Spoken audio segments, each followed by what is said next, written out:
Bonjour tout le monde. Aujourd'hui, nous allons voir l'expansion du groupe nominal par une proposition subordonnée relative. Page 27 de votre manuel Coquelicot 6e. Nous commençons donc par la rubrique avant de commencer. Et on te dit, quels sont les deux moyens que tu connais pour réaliser une expansion du nom? On te dit aussi, donne un exemple de chacun de ces moyens.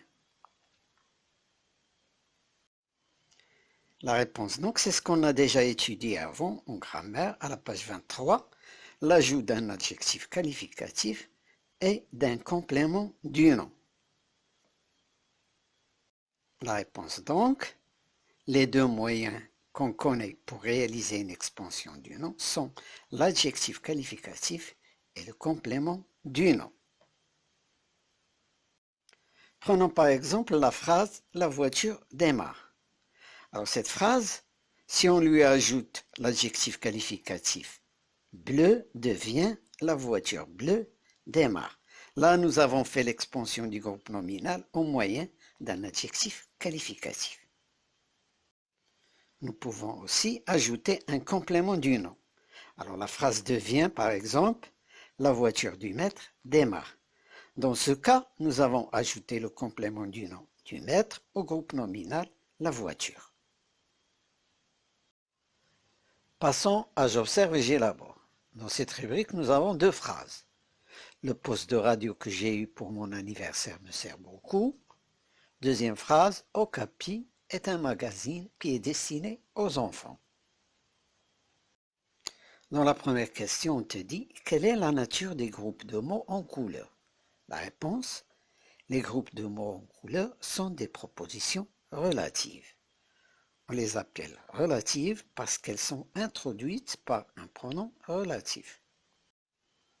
Dans la première phrase, le pronom relatif est que et dans la deuxième, le pronom relatif est qui. Au numéro 2, nous avons deux questions. La première, quel rôle joue-t-il dans la phrase? La deuxième, peut-on les supprimer? Alors, comme réponse, ces groupes de mots donnent une précision sur le groupe nominal. Donc, leur rôle, c'est de donner des précisions sur le groupe nominal. Est-ce qu'on peut les supprimer? Oui, on peut les supprimer, mais le sens dans ce cas n'est ni complet ni précis. Troisième question, on te dit, quelle est la nature de que et qui dans ces deux phrases? Alors la réponse, on l'a déjà donnée tout à l'heure. Que et qui sont ici des pronoms relatifs. Quatrième question enfin, comment s'appelle le nom qu'il qualifie?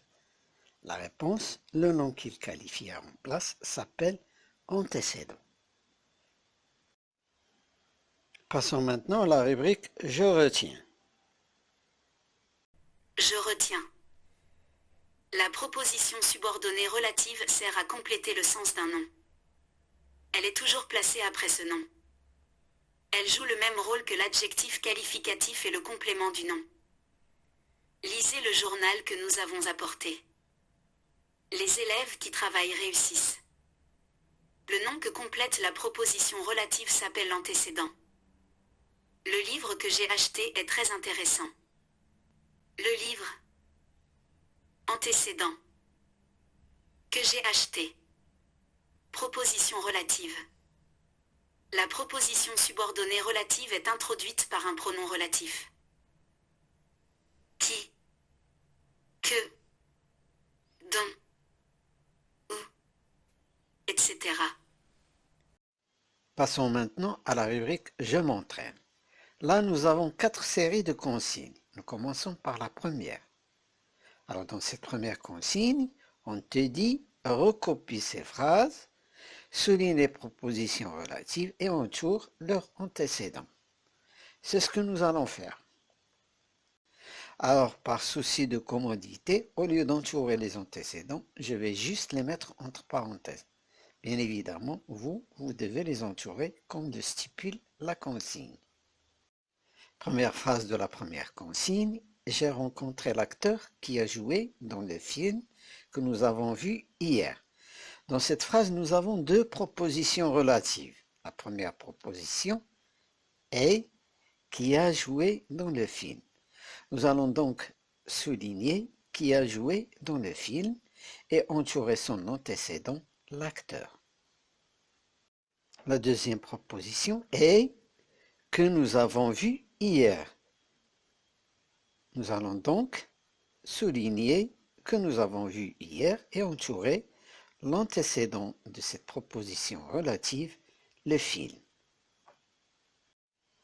Deuxième phrase, Gnawa est un grand festival qui a lieu tous les ans à Essaouira. Dans cette phrase, la proposition relative, c'est qui a lieu tous les ans à Essaouira. Donc nous allons souligner qui a lieu tous les ans à Essaouira et entourer l'antécédent de cette proposition relative qui est festival.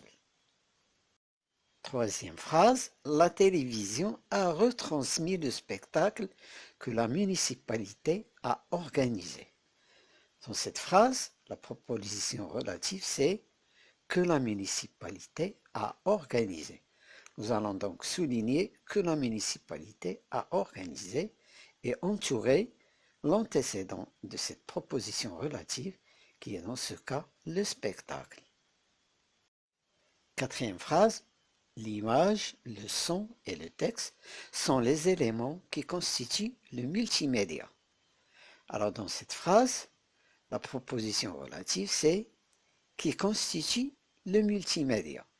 Nous allons donc souligner qui constitue le multimédia et entourer l'antécédent de cette proposition relative qui est les éléments. Deuxième consigne, on te dit recopie et complète par le pronom relatif qui convient. Alors vous avez des phrases dans lesquelles il y a des vides que nous allons remplir avec les pronoms relatifs qui conviennent. Première phrase, j'adore cet ordinateur portable, des points de suspension, est malheureusement trop cher. La réponse, j'adore cet ordinateur portable qui est malheureusement trop cher. Deuxième phrase, le CD-ROM, un vide, tu m'as prêté est vraiment passionnant. La réponse, nous allons mettre le CD-ROM que tu m'as prêté est vraiment passionnant. Troisième phrase, le jeu télévisé, des points de suspension, tu aimes tant a été remplacé par une émission sportive. Nous allons donc remplir le vide et dire le jeu télévisé que tu aimes tant a été remplacé par une émission sportive. Quatrième phrase, le journaliste, puis des points de suspension, je t'ai parlé, présente le flash de 19h. Nous allons donc remplir le vide et dire le journaliste dont je t'ai parlé présente le flash de 19h. Troisième consigne, on te dit explique pourquoi ces phrases sont amusantes et corrige-les. Première phrase, le petit poussin se met sous l'aile de sa mère qui vient de naître. Deuxième phrase, Mourad a remis le journal au concierge qu'il a ramassé par terre. Troisième phrase, nous avons visité un monument avec notre professeur qui a 2000 ans. Première phrase donc, le petit poussin se met sous l'aile de sa mère qui vient de naître. Alors ici, la proposition relative qui vient de naître a pour antécédent sa mère. Et cette façon d'écrire veut dire que c'est la mère qui vient de naître, que le poussin était né avant sa mère, ce qui est complètement aberrant. Donc il faut bien placer le pronom relatif pour avoir une expression valable. Nous allons donc supprimer le petit poussin se met sous l'aile de sa mère qui vient de naître et écrire le petit poussin qui vient de naître se met sous l'aile de sa mère.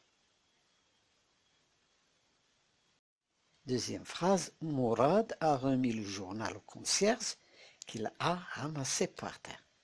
Alors dans cette façon d'écrire la phrase, la proposition relative qu'il a ramassé par terre complète l'antécédent concierge, c'est-à-dire que c'est le concierge qui a été ramassé par terre, ce qui est faux. La bonne écriture c'est Mourad a remis au concierge le journal qu'il a ramassé par terre.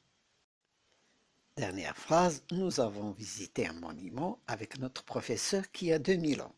Alors cette façon d'écrire veut dire que c'est le professeur qui a 2000 ans, pas le monument. Alors, on doit donc rattacher la proposition relative qui a 2000 ans à l'antécédent un monument et écrire « Nous avons visité avec notre professeur un monument qui a 2000 ans ». Quatrième consigne, enfin, on te dit « Termine les phrases en les complétant avec une proposition subordonnée relative ». J'ai entendu une émission de radio. Le journaliste a parlé d'un spectacle, la télévision. Pour répondre, on peut dire par exemple, j'ai entendu une émission de radio qui parle de la rentrée scolaire. Et compléter la deuxième phrase en disant, le journaliste a parlé d'un spectacle que notre ville compte organiser. Dernière phrase enfin, on peut donner comme exemple, la télévision que tu as achetée me plaît beaucoup. Bien évidemment, vous pouvez donner d'autres réponses. Il suffit de construire la proposition relative qui convient. Alors la séance d'aujourd'hui est terminée. Au revoir et à bientôt pour une nouvelle leçon.